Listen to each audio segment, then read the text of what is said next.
everybody. You're listening to the Eazy-Austin show, starring your host, Eazy-Austin. So, Thanksgiving. Oh, so tired. Thanksgiving has passed. And I want to say that this past Thanksgiving was absolutely delicious. I tell everybody every single year that Thanksgiving is slept on. Thanksgiving is one of the most wonderful times of our year, right? Very slept on, very underappreciated, very, dare I say, unappreciated.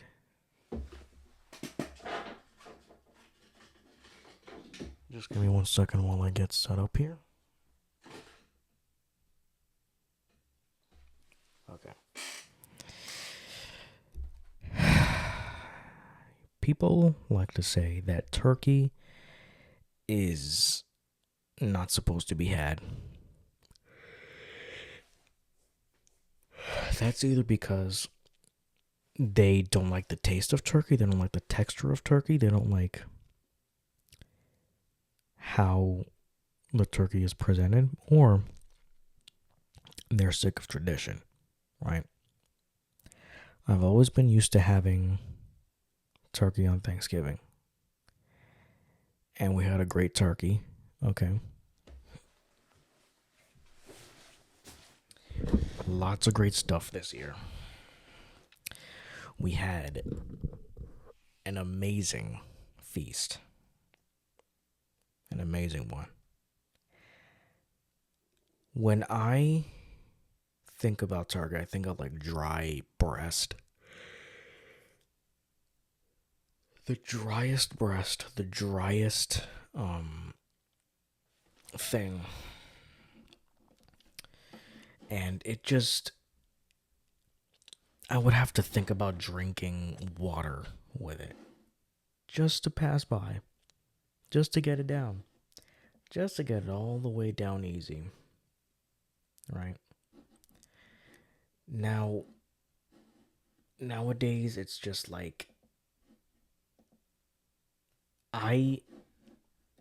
this past year, this one, the one that I just had, this turkey, absolutely delicious, right? I've always thought turkey was delicious anyway, right? I always thought turkey was the most delicious kind of poultry you could have, okay? This turkey, I've yawned like 6 times in the past freaking 6 minutes or 3 minutes, even before I started this podcast episode. Okay? Please bear with me. The turkey was nice. It was fresh. It was juicy. It didn't even feel dry. I didn't even need any drink with it. It was so good. So freaking good that I went back for seconds. And usually I don't do that. Usually I just have one helping of turkey and that's it.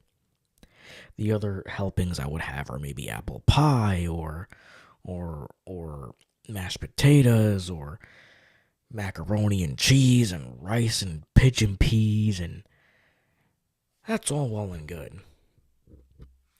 If you could make me at a Thanksgiving feast go for seconds on turkey, then you might as well like applaud yourself and pat yourself on the back and become Thanksgiving's chef. Because I usually never go back for seconds.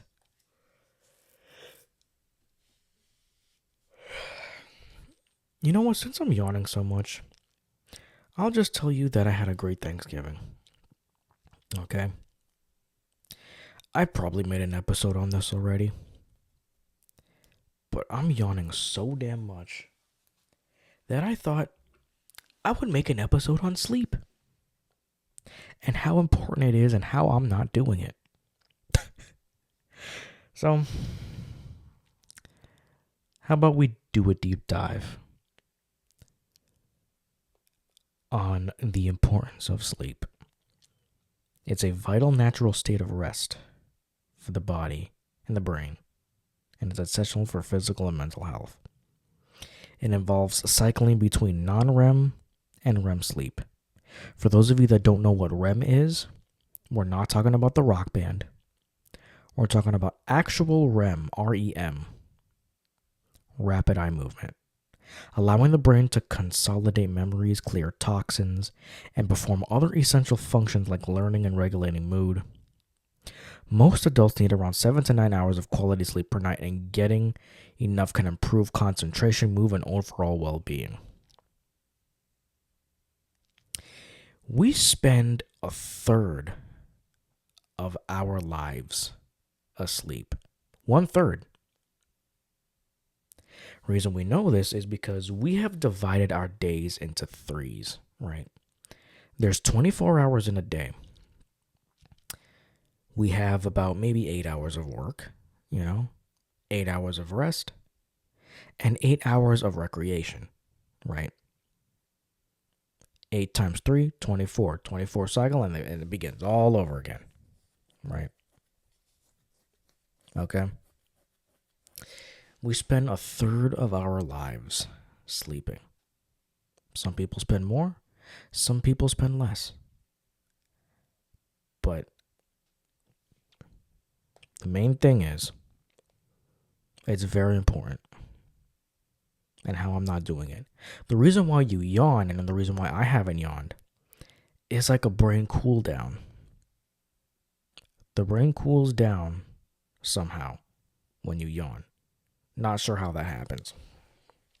So,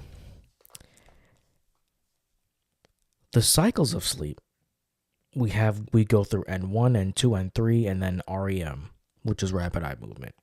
So, non-REM sleep is what we're usually familiar with. Includes N1, N2, and N3. Is light sleep. N2 involves a drop in heart rate and body temperature. N3 is deep restorative sleep. REM is stage 4. It occurs after non-REM sleep, and your eyes move rapidly and brain activity is similar to when you're awake. But the body is temporarily paralyzed. This is when dreaming typically happens and is thought to be important for processing emotions. So, your brain... One thing I learned about the brain is that, obviously we have spinal fluid, right? Like that's what keeps our brains floating in our heads, We have cerebral spinal fluid, right? When we sleep, and the deeper we sleep, there was an MRI or a CAT scan that was done on a specific patient that was asleep, right? The what is it? The spinal fluid. I can't believe I forgot the name already. The spinal fluid is circulating in and around the brain. It goes through up the spinal cord, around the brain, inside the brain, and between the wrinkles and the crevices and all that. And it's like power washing. And it cleans out all the different toxins and the toxic buildup that happens around the brain and inside the brain too. So when you sleep, your brain is being cleaned by the cerebral spinal fluid, which is pretty freaky but also kind of cool at the same time. So the more you sleep, the more your brain is being cleaned. So a lot of people have remembered their dreams. I remember specific parts of dreams. That has to do with memory and certain and cognitive function. The last dream I had was I was in a restaurant, not my own, not the one I work at, but a different one. And I saw one of my old managers there, the ones who are not there anymore, but one I'm still, familiar with. Um, and there were a lot of guests, a lot of customers there, a lot of guests, a lot of kids, a lot of families, a lot of people were there. A lot of people were there. Right. So I was just there and I was just trying to keep the lobby clean. I think that's all I was there to do. And these kids just kept getting in my way, and I was trying to do a diligent job for my old manager who was there. And then I woke up. Why I had that dream, I had no idea.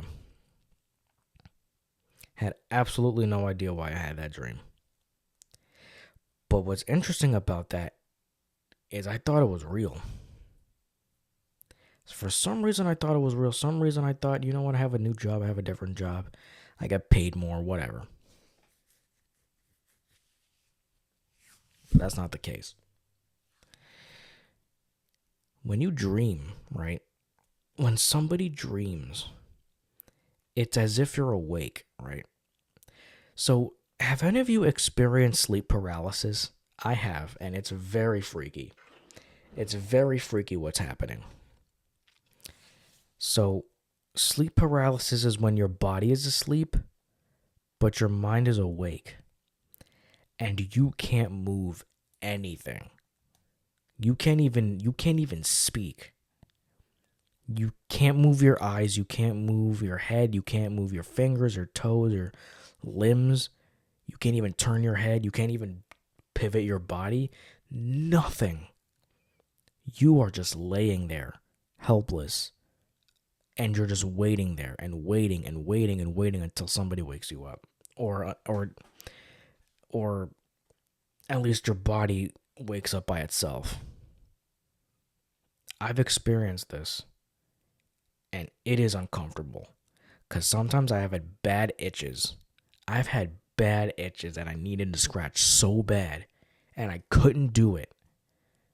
I couldn't do it because I was in sleep paralysis. I've experienced this a couple times, and most people experience like somebody sitting on them, or like a shadowy demon figure that appears over them or looms over them, or it's in the corner somewhere. I never really experienced that. I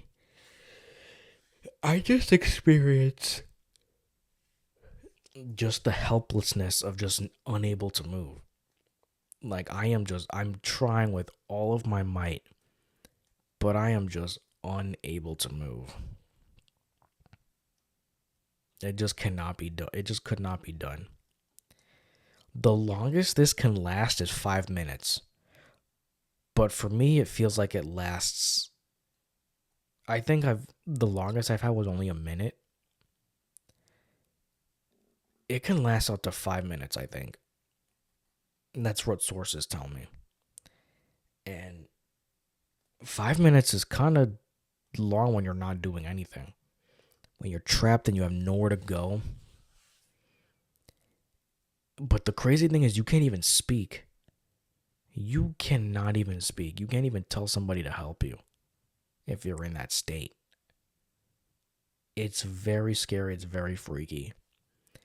But the good thing is it does not last long. But I've caught myself in some uncomfortable situations. Like uncomfortable sleeping positions where like my limbs are contorted in a certain way. But that's just what it was. So the thing about sleep is that you can wake somebody up and they'll feel completely different each time. Like if you're like in stage 1 or stage 2, You could wake somebody up, they'll still be cognitive, they'll still be like wary, as if they didn't go to sleep, right? That's stage 1 and 2. Stage 3, where they can't easily be woken up. It's harder to wake them up, but they'll be groggy. They'll feel like they haven't slept, and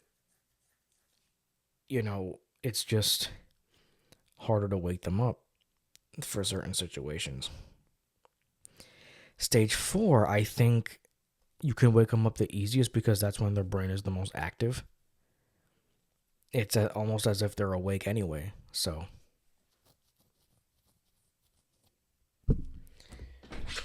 it's sleep is one of the most interesting topics because I look about it. I why is this on full volume?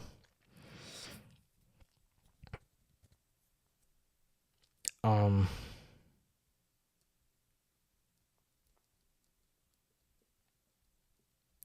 yeah. So let me read something here. Sleep is an important part of your daily routine. You spend about 1/3 of it doing it, like I just said. Quality sleep and getting enough of it at the right times is as essential to survival as sleep or food and water. Without sleep, you can't perform or maintain the pathways your brain that let you learn and create new memories. Lack of sleep makes it harder to concentrate and respond quickly. Sleep is important to a number of brain cell functions, and including how nerve cells communicate with each other. And in fact, your brain and body stay remarkably active while you sleep. Recent findings suggest that sleep plays a housekeeping role that removes toxics in your brain that build up while you're awake. Everyone needs it. The biological purpose remains a mystery. It affects almost every type of tissue and system in the body, from brain, heart, lungs, metabolism, immune function, mood, and disease resistance. Research shows that chronic lack of sleep or getting poor quality increases risk of health problems like high blood pressure, cardiovascular disease, diabetes, depression, and obesity. Sleep is a complex and dynamic process that affects how you function in ways scientists are now beginning to understand. So, I think my last amount of sleep I got was like 8 hours, which is like the normal amount. 7 to 9, pretty much. So, several structures with the brain are involved. The hypothalamus, peanut sized structure deep in the brain, which is like right in the middle, contains a group of nerve cells that act as a control center affecting sleep and wakefulness. With the hypothalamus, the SCN clusters of thousands of cells that receive info and about light exposure directly from eyes control your behavioral system. Some people with damage to the SCN sleep erratically throughout the day because they are not able to match their sleep-wake cycle or circadian rhythm with light-dark cycle. Most blind people maintain some ability to sense light to help them regulate sleep-wake cycle. The brainstem, which is made up of structures called the pons, the medulla, the midbrain, controls transitions between wake and sleep, promoting cells with the hypothalamus and the brainstem produce a brain chemical called GABA, or GABA, reduces activity in the hypothalamus and brainstem.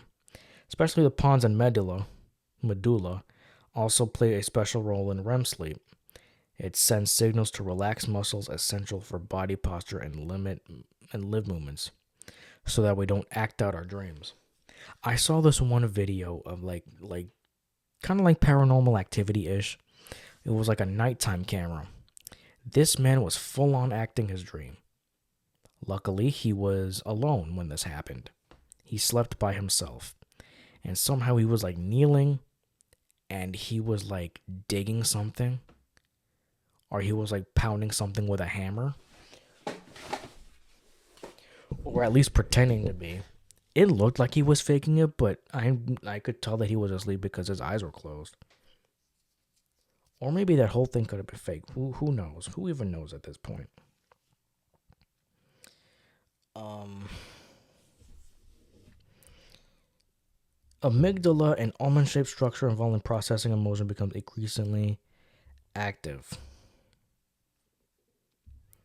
Stage 1, like I said, is the changeover from wakefulness to sleep. During the short period of relatively light, your heartbeat, breathing, movement slow, muscles relax with occasional twitches, your brain waves begin to slow from their daytime wakefulness patterns. This stage may last several minutes. Stage 2 is a period of light sleep before you enter. Your heartbeat and breathing slow, muscles relax even further, body temperature drops, and eye movements stop. Brainwave activity slow but is marked by brief bursts of electrical activity. You spend more of your repeated sleep cycle in stage 2 than in any other sleep stage. 3 is the period of deep sleep that you need to feel refreshed in the morning. It occurs in longer periods during the first half of the night. Heartbeat is slowed to their lowest levels during sleep. Your muscles are relaxed and it may be difficult to awaken you. Brain waves become even slower. I said 9. REM sleep occurs about 90 minutes after falling asleep. 90 minutes? Your eyes move rapidly from side to side behind closed eyelids. Mixed frequency brain wave activity becomes closer to that seen in wakefulness. Your breathing becomes faster and regular, and your heart rate and blood pressure increase to near waking levels. Most of your dreams occurred here, although some can occur in non-REM sleep. Your arm and leg muscles become temporarily paralyzed, which prevents you from acting out your dreams. As you age, you spend less of your time in REM sleep. Memory consolidation most likely requires both non-REM and regular REM. Circadian rhythm and homeostasis work together to regulate when you are awake and when you're asleep. Your body's biological clock is based on a 24-hour day and controls most circadian rhythms. These rhythms affect a variety of functions, including body temperature represented as the white line. So there's a chart here that shows like the day and night cycle. So it can vary here and there. So yeah, since that was very important, I might as well just go to sleep right now. Honestly, I should, because it's literally 11:30 at night before I should put up the podcast episode. So I'll just leave it to you right here. Kind of lazy, but it's what I have to do. Thank you all for listening to the Eazy-Austin Show. This is Eazy-Austin signing off.